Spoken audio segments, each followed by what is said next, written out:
आता आम्ही आलो आहोत गुजरातचं अहमदाबाद येथील साबरमती आश्रम, यालाच गांधी आश्रम सुद्धा म्हणतात। आणि आल्यानंतर काही क्षण मी अगदी शांत असे घालवले, कारण इथे अगदी गेटच्या इथे आल्या आल्या याची आपल्याला आत्मशांती जी म्हणतो ना, ती लगेच इथे जाणवते। त्यानंतर इथे पहा काही साइन बोर्ड दिलेत की काय आतमध्ये आश्रमामध्ये कुठली गोष्ट कुठे आहे। हे पहा, ही आहे प्रार्थना भूमी। आणि आपण जसं जसं पुढे जाऊ तशा तशा इथे लिहिलंय हृदयकुंज।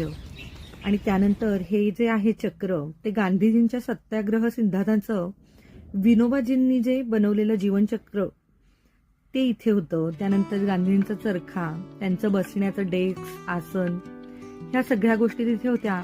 आणि हे जे लिहिलेलं दिसतंय ना, हा त्यांचा पूर्ण प्रत्येक वर्षीचा असा त्यांचा जीवनपट त्यांनी तिथे प्रत्येक वर्षीचं लिहिलेलं आहे।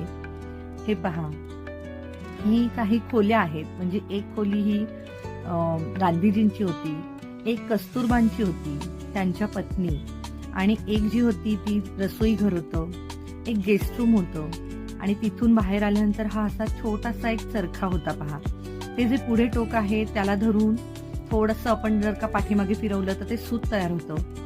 आणि गांधीजींना मालाही त्या विणलेल्या सुताच्याच घातलेलं होतं, आणि ते मला अगदी योग्य वाटलं। त्यानंतर आपण जसं जसं पुढे जाऊ तसे हे इथे बरीच, आता ही मी मोठ्या व्हिडिओमध्ये संपूर्ण माहिती दिलेली आहे, तो व्हिडिओ तुम्ही नक्की पाहू शकता। त्यानंतर इथे पहा, आपले भारताचे पंतप्रधान यांनीही इथे भेट दिलेली आहे। त्यानंतर ह्या आपल्या प्रतिभाताई पाटील, त्याही इथे येऊन गेलेल्या आहेत।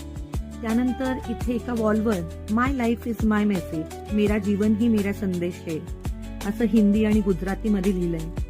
त्यानंतर त्यांची या खोलीमध्ये लाईफ स्टोरी, जी पूर्ण त्यांची लहानपणापासूनचं सगळं असं तिथे आतमध्ये दाखवलेलं आहे। ते 7 वर्षांचे असतानाचा फोटो, त्यानंतर गांधीजींचा फोटो आणि कस्तुरबांचा फोटो, असे सगळे फोटो, किंवा त्यांच्या पूर्ण जीवनामध्ये कोण कोण तिथे येऊन गेले, त्यांचे काय काय पत्रव्यवहार, काही वर्तमानपत्र तिथे होती।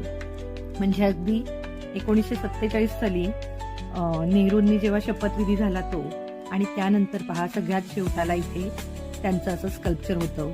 आणि ते स्कल्पचर पाहून तर मी संपूर्ण जीवनामध्ये जो संदेश दिला, सत्य, अहिंसा आणि स्वावलंबन, ते त्यांच्या चेहऱ्यावरच दिसत होतं। आणि सगळ्यात शेवटाला इथे खादी ग्रामोद्योग हेही पाहायला मिळालं।